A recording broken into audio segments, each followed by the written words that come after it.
हर हर महादेव, हर हर महादेव। मांग महात्म 5वां अध्याय। इतनी कथा कहकर थोड़ी देर शांत रहने के बाद वशिष्ठ जी ने कहा, हे राजन, भगवान दत्तात्रेय से कार्तवीर्य ने मांग महात्म सुनने के लिए जो प्रयत्न किए थे उनको मैं अब तुम्हें सुनाता हूँ। उन दिनों भगवान दत्तात्रेय ने साहा पर्वत पर निवास कर रहे थे। तब महिष्मति के राजा कार्तवीर्य ने जाकर उनसे निवेदन किया, हे देवेश, मेरे समस्त धर्म श्रवण किए हैं, अब आप मांग स्नान के फल का वर्णन करें। दत्तात्रेय जी बोले, हे राजन, मैं तुम्हें वह इतिहास बताता हूँ जो ब्रह्मा जी ने नारद को सुनाया था। इस भारत भूमि में जो प्राणी मांग स्नान नहीं करते उनका जन्म अकारथ ही है। व्रत, दान, तप, यज्ञ आदि सबसे भगवान श्री हरि उतने प्रसन्न नहीं होते जितने मांग मास स्नान करने से होते हैं। जैसे सूर्य के सामने कोई तेज नहीं टिकता, वैसे ही मांग स्नान के सामने कोई अन्य कर्म नहीं टिकता। प्राणी को चाहिए कि वह भगवान श्री हरि को प्रसन्न करने की इच्छा से मांग स्नान अवश्य करे।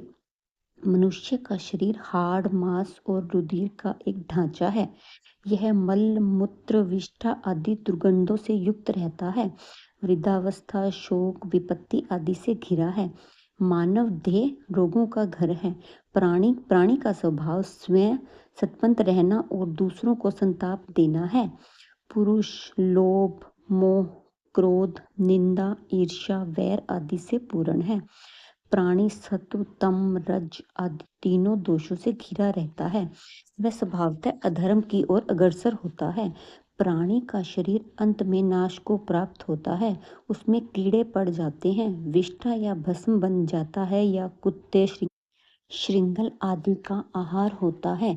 इस प्रकार का मानव शरीर पाने वाला जीव यदि मांग स्नान न करे तो उसका शरीर धारण करना ही व्यर्थ है।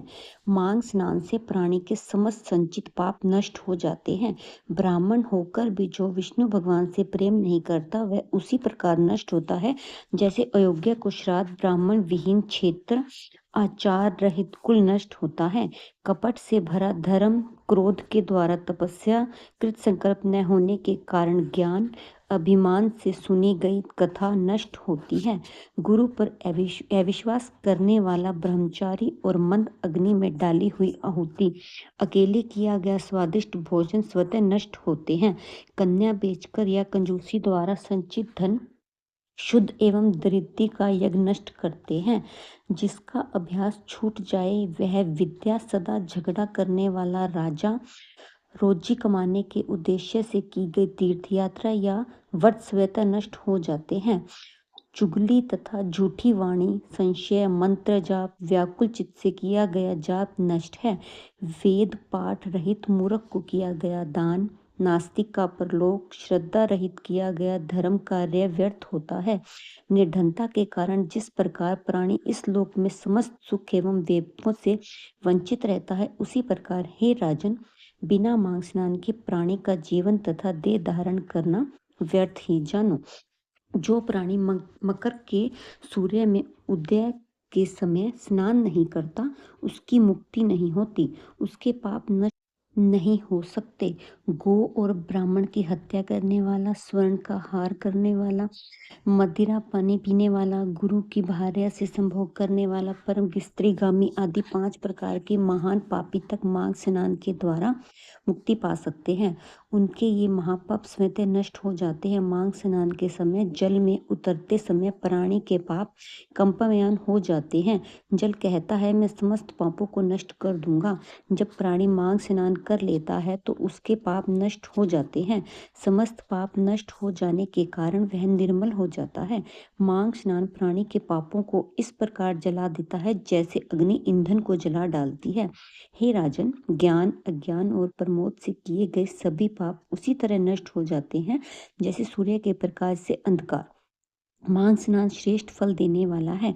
जिस प्रकार विष्णु भगवान में सभी प्राणियों का अधिकार समान है, उसी प्रकार मांग स्नान के लिए भी सभी अधिकारी हैं। इसी कारण इसे श्रेष्ठ पापनाशक, उत्तम मंत्र और परम तप कहा जाता है।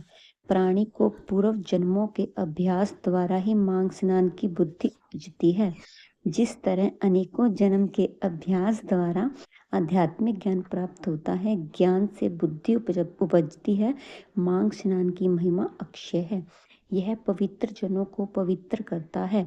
जो प्राणी इस स्नान को नहीं करते वे सुख संपदा से वंचित रहते हैं, उनको संसार के सुख प्राप्त नहीं होते। हे राजन, इस परम प्रभावशाली मांग स्नान की प्राचीन कथा सुनो। कांजिका नाम की एक ब्राह्मणी भृगु वंश में हुई। वह बाल विधवा हो गई। तब उसने कठोर तप किया। विंध्याचल पर्वत पर रेवा और कपिल के संग स्थान पर भगवान श्री हरि की आराधना का व्रत धारण करके बैठ गई। उसने अपनी समस्त इंद्रियों को जीत लिया, क्रोध को नष्ट कर और एकांकी रहकर अल्पभाषिणी हुई। उसने तपस्याओं के द्वारा शरीर को सुखाना आरंभ कर दिया। देवताओं को प्रसन्न करने के लिए यज्ञ, ब्राह्मण को यथाशक्ति दान दिया। वह आहार हेतु खेतों में से अन्न चुनती और समस्त व्रतों का नियम पूर्वक धारण करती थी। नर्मदा के पावन तट पर वह पुण्य मास बिताती थी। उस सुशील तपस्विनी ने बड़े धैर्य और संतोष के साथ मांग स्नान किए थे। हे राजन, काल चक्र के प्रभाव में पड़कर उस ब्राह्मणी ने उसी तीर्थ स्थान पर अपनी तापस देह त्याग दी। मृत्यु के उपरांत मांग स्नान के प्रभाव से वह भगवान श्री हरि के बैकुंठ धाम को गई। वहां 4000 वर्ष तक सुख भोगती रही। उसके बाद ब्राह्मण जी ने सुंद और उपसुंद नामक महाबली दैत्यों का नाश करने के लिए उस ब्राह्मणी को तिलोत्तमा के रूप में पुनः अवतरित किया। अपने पुण्यों के प्रभावों से वह परम रूपवती हुई। वह स्वस्थ ब्राह्मण में परम सुंदरी थी। उसे देखकर देवता तक मोहित हो गए थे। वह समस्त अप्सराओं में श्रेष्ठ थी। उसके सृजन सारे भगवान ब्रह्मा जी और उसके रूप को देखकर आश्चर्यचकित रह गए। उन्होंने प्रसन्न होकर उसे आज्ञा दी, हे भृगुलोचने, शीघ्र ही इन दोनों महापराक्रमी दैत्यों का जाकर संहार करो। प्रभु की आज्ञा मानकर वह हाथ में वीणा धारण किए ब्रह्मलोक में पुष्कर क्षेत्र में पहुंची। उसने रेवा के जल में स्नान किया, चमकीले लाल वस्त्र धारण किए, गर्दनी और नुपुरों की मोहक आवाज करती हुई चली। उसके गले में मोतियों की माला और कानों में लटकने वाले कुंडल पहने। तादवी के फूल चोटी में गूथे। अशोक वृक्ष के नीचे बैठकर उसने वीणा बजाकर मधुर लय में गाना शुरू किया। इस परम सुंदरी को जब नितांत अकेली मधुर स्वर में गाता उन दैत्यों के सेवकों ने देखा तो अपने स्वामी को जाकर सूचना दी। दूतों ने प्रसन्न हो सूद और अपसूद से कहा, हे दैत्यराज, यदि पास अशोक वन में एक परम सुंदरी नितांत अकेली बैठी वीणा पर गा रही है, उसका स्वरूप बहुत ही मनोहर है। मालूम नहीं वह देवी है, मानवी है अथवा दानवी है। कहा नहीं जा सकता कि क्या वह अप्सरा है या राक्षसी है। यह नितांत सत्य है कि वह स्त्री रत्न है। आप दोनों ही स्त्री रत्न के परखी हो, इसलिए चलकर उस मनोहर रूप धारिणी स्त्री को अवश्य देखो। दूतों के उन वचनों को सुनकर वे दोनों कामुक दैत्य तुरंत उठ बैठे। उन्होंने मद पात्र वहीं छोड़ दिए। सेवा में रत सहस्त्र सुंदरियों को त्याग कर वे अपनी भारी गदाएं लेकर दूतों के साथ उस परम सुंदरी को देखने चल दिए, जो वास्तव में उनका वध करने हेतु प्रगटी थी। जैसे ही वे उसके सम्मुख पहुंचे, उसके मनोहर रूप को देखते ही मोहित हो गए। उसके रूप, सौंदर्य, श्रृंगार और कटाक्ष ने उन दोनों के हृदय में कामअग्नि भड़का दी। वे दोनों मस्त हाथी की तरह उसके सामने जाकर खड़े हो गए। दोनों ही मद पिए थे और दोनों ही उस स्त्री के ऊपर आसक्त थे। इस कारण आपस में ही लड़ बैठे। सुन ने कहा, हे भाई, तू अब इस स्थान को त्याग कर चला जा। यह मृगलोचनी अब मेरी पत्नी होकर रहेगी। उपसुन बोला, नहीं, ऐसा नहीं हो सकता। इसे तो मैं ही अपनी पत्नी बनाऊंगा। उसके लिए वे दोनों आपस में लड़ने लगे। दोनों अपनी गदाओं से एक दूसरे पर प्रहार करने लगे। काल की गति से वे दोनों महापराक्रमी दैत्य आपस में द्वंद्व करते हुए मारे गए। दैत्यों को मारा जानकर उसके साथी भागने लगे और देवता प्रसन्न हो जय जयकार करने लगे और अपना कार्य पूर्ण होता हुआ देख तिलोत्तमा सभी दिशाओं को ने दिव्य प्रकाश से आलोक करती हुई सीधी ब्रह्मलोक को चली गई। हे राजन, तिलोत्तमा को सकुशल आया देखकर ब्रह्मा जी ने संतुष्ट होकर वरदान देते हुए कहा, हे चंद्रवदनी, मैंने तुमको सूर्य के रथ पर स्थान दिया। जब तक आकाश में सूर्य है तब तक तुम नाना प्रकार के भोगों को भोगो।